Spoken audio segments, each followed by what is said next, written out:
인하대학교 주승환 교수의 3D 프린팅 시리즈 국산 장비 개발 사례 금속 3D 프린터에 대해 설명을 드리도록 하겠습니다. 저는 인하대학교 제조혁신대학원에서 금속 반도체 소재 및 첨단 제조 공정 연구실을 운영하고 있습니다. 연구 분야는 3D 프린팅과 적층 제조에 대한 부분과 새로운 금속 합금, 그리고 컴포지트 디벨롭먼트에 대한 부분과 그리고 디포메이션하고 프랙처, 퍼티그에 대한 연구를 수행하고 있습니다. 오른쪽 가운데 있는 책이 제가 영문으로 지은 책인데 이게 미국에서 교과서로 많이 사용되고 있습니다. 그래서 이번에는 그 금속 프린팅에 대해서 설명을 드리도록 하겠습니다. 저는 인하대학교 교수로 오기 전에 센츄럴이라는 회사, 그리고 인포시스, 메탈3D라는 회사의 기술 총괄 책임자 CTO로서 근무를 하면서 장비 개발, 부품 개발 등의 업무를 수행했습니다. 그 중에 그 메탈3D는 윈포시스 오너와 같이 그 창업한 회사로 윈포시스 업무를 나중에 메탈3D에서 전체 3D 프린팅 업무를 가져와서 총괄한 경험이 있습니다. 운영했던 장비는 제가 개발한 메탈3D 250, 그리고 메탈3D 250 이넨스트 버전 2버전, 그리고 울산정보산업진흥원에서 가지고 있는 그 3D 시스템 장비를 이제 협회에서 운영을 했었고, 그리고 키텍 생산기술 연구원의 장비를 사용해 보았습니다. 메탈3D하고 그 윈포시스에서 같이 개발했던 장비는 진공 장비를 개발했었고, 그리고 120D, 150D, 250D 장비를 개발했습니다. 그리고 또한 SLM 장비인데 CNC가 같이 복합되는 복합 장비를 개발했습니다. 현재는 그 회사는 지금 금속 프린터 5대를 보유하고 있고, 국내 최대 사이즈로 500mm, 그리고 CNC 듀얼 레이저를 가지고 있고, 멜트풀 검사기를 내장한 장비와 자동 분말 공급 장비를 보유한 상황입니다. 이것을 전부 국산화해서 개발한 것이 윈포시스하고 메탈3D입니다. 그 외에 이제 운영했던 장비는 초음파 시빙기, 밀폐형 열처리기, 입도 분석기, 플로우 측정, 금속 현미경 등을 운영했습니다. 또한 시편 제작 및 연마기 3대가 있었고 12종의 금속 분말을 보유하고 있었습니다. 또한 가스하고 후처리 장비를 이제 저희가 보유하고 있었고, 그리고 내부 외부 흉 필터 장착 가능한 장비를 개발했습니다. 메탈3D 장비 중에 250 장비에 관한 소개가 되겠습니다. 사이즈는 250, 250, 250이고 400W 파이버 레이저를 사용했고, 레이저 빔 스팟이 70마이크로, 최소 적층 두께가 20마이크로, 스캔 속도는 14m/s, 그리고 가스는 나이트로전하고 알곤을 사용했습니다. 그리고 챔버의 산소 제어는 산소 센서를 정밀한 거를 두어서 산소 농도를 0.1% 이하로 제어하는 기술을 갖고 있습니다. 그리고 파우더로는 코발트, 크롬, 타이타늄, 알루미늄, 인코넬, 스테인레스, 금연강, 서스, 니켈 등 합금을 사용할 수가 있고, 메탈시스에 특화된 전용 소프트웨어를 개발했고, 메탈시스, 그러니까 250 장비에 특화된 모바일 어플리케이션, 그리고 분말 연구용 프로그램 MDM, 머티리얼라이즈 거거든요. 이걸 장착해서 분말 연구를 시행했고, 분말 도포가 가능한 검사 장비도 있습니다. 전용 소프트웨어는 그 자체 개발했고, 그 보조가스의 안정적 제어를 위한 2way 듀얼 오토 모니터링, 그리고 레이저 온도와 정보 확인하고 내부 온도, 유량 상태 확인, 가스 산소 변화량 확인 등을 할 수가 있고, 이 소프트웨어는 전부 국산화한 것으로 기존의 머티리얼라이즈사의 그 MCP를 사용하는 것과는 완전히 다른 순수 국산 소프트웨어로 개발되었습니다. MDM은 머티리얼라이즈 소프트웨어인데 이 분말 연구용 소프트웨어라고 보시면 될 수 있을 것 같습니다. 최적 광곡물 파라미터를 찾기 위해서 여러 번의 테스트가 필요하지만 MDM을 통하여 하게 되면 동일하게 정의된 파라미터, 레이저 파라미터 해칭 변수와 동일한 광곡물을 원하는 만큼 배열 형태로 배치해서 각각 변수를 다르게 지정하여 한 번 가공으로 여러 가지 결과를 얻을 수 있는 공정을 찾아내는 그런 특수 목적 소프트웨어라고 볼 수 있겠습니다. 이것은 머티리얼라이즈에서 구매할 수가 있습니다. 여기에 이제 장착한 게 특징이 되겠습니다. 그리고 메탈 3D 프린터의 장비는 메인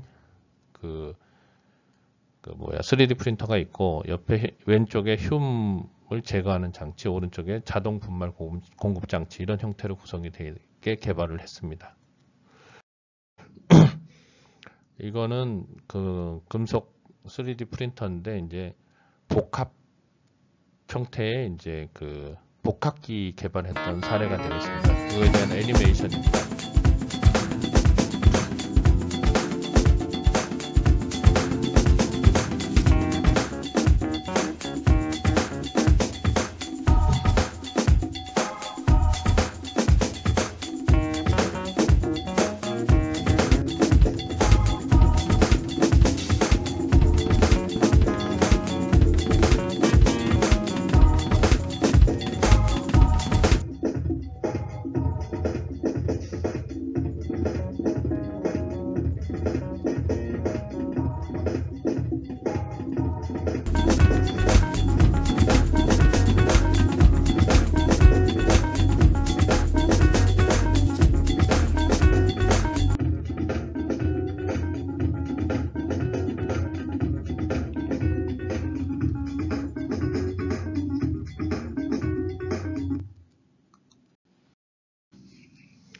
다음은 제가 개발했던 메탈 3D 프린터의 장비 사양입니다.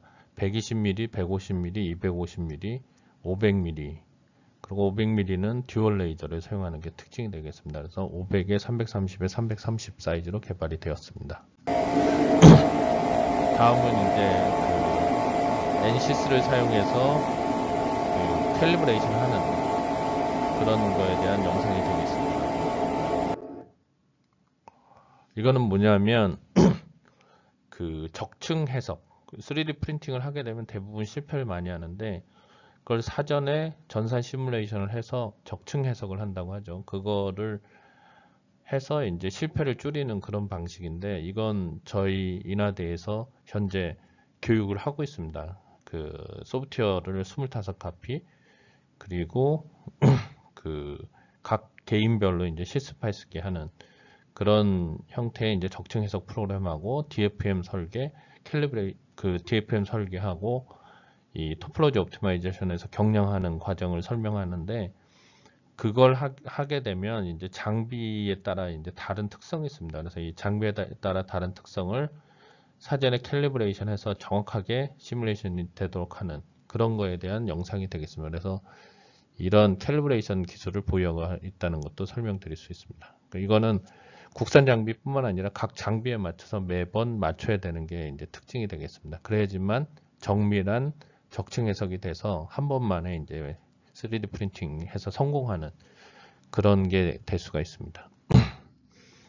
그것도 기술 적용해서 실제 설계했던 사례인데 이거는 골반뼈를 그 다이콤 파일에서 받아가지고 그 고관절을 설계하는 그런 사례가 되겠습니다. 그래서 이 어떤 식으로 이제 고관절에 맞는 부품을 만드는지 그리고 또한 시뮬레이션 어떻게 했는지에 대한 설명이 되겠습니다. 여기서는 넷팹을 사용해서 이제 시뮬레이션 했는데 지금은 이제 NCS만 라이센스를 갖고 있어서 현재는 NCS를 주로 사용하고 있습니다. 이전에는 이제 1년 단위, 넷팹은 1년 단위로 판매하는데 거기에 대한 시뮬레이션 사례가 되겠습니다.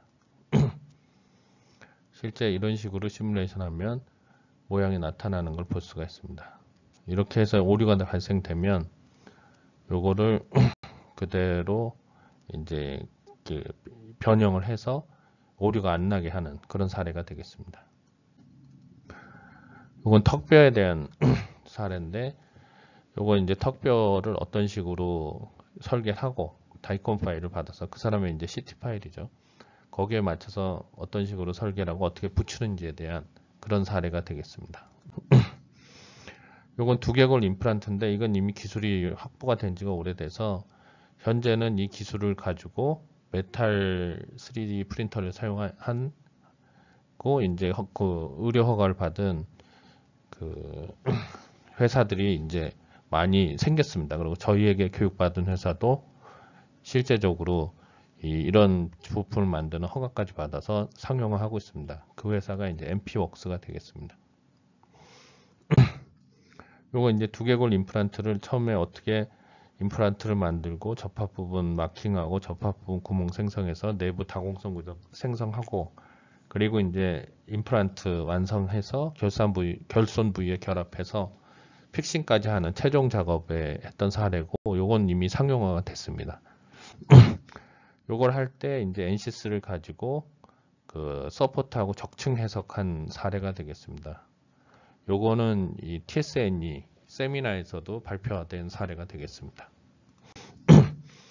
그래서 이 국산 장비를 사용해서 두개골, 무릎, 턱 임플란트, 의료용 임플란트, 뭐 척추 임플란트 등을 했던 그런 실제 사례가 되겠습니다.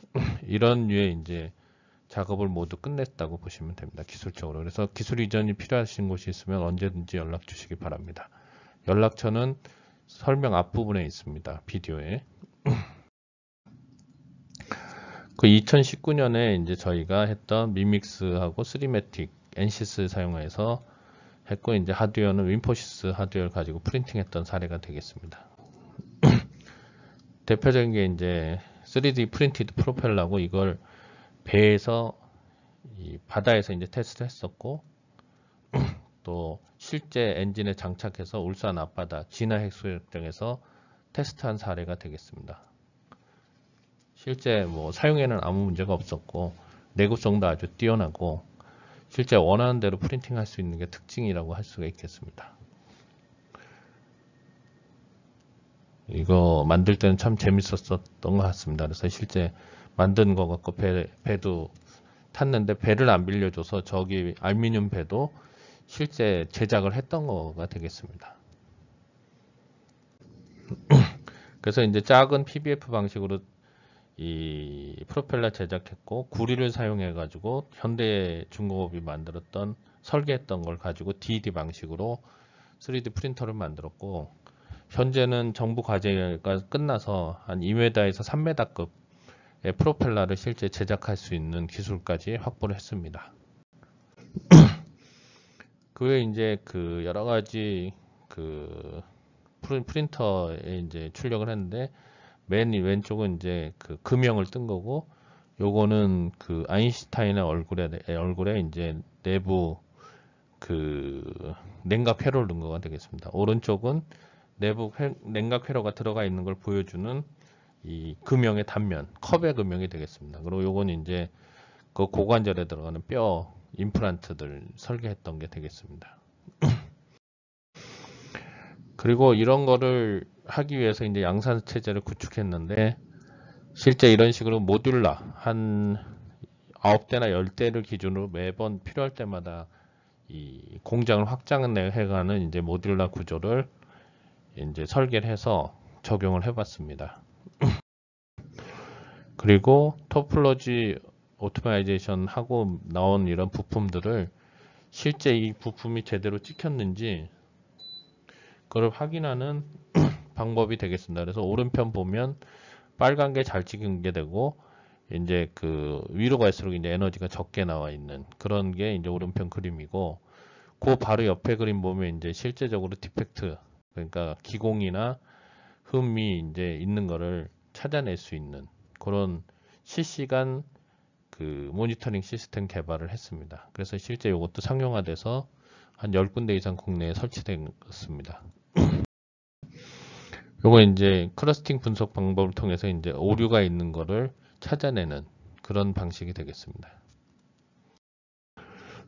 이런 식으로 실제 오류가 있는지 없는지 하고 멜팅 사이즈하고 그 멜트 풀의 사이즈나 또는 아니면 멜트 풀의 에너지가 잘 전달되어 있는지를 3차원으로 나타낼 수도 있고, 또한 디펙트 있는 부분을 CT하고 멜트 풀 실제 그 측정한 거를 비교해서 찾아내는 그런 기술도 이제 개발을 했습니다. 예, 이상입니다. 감사합니다.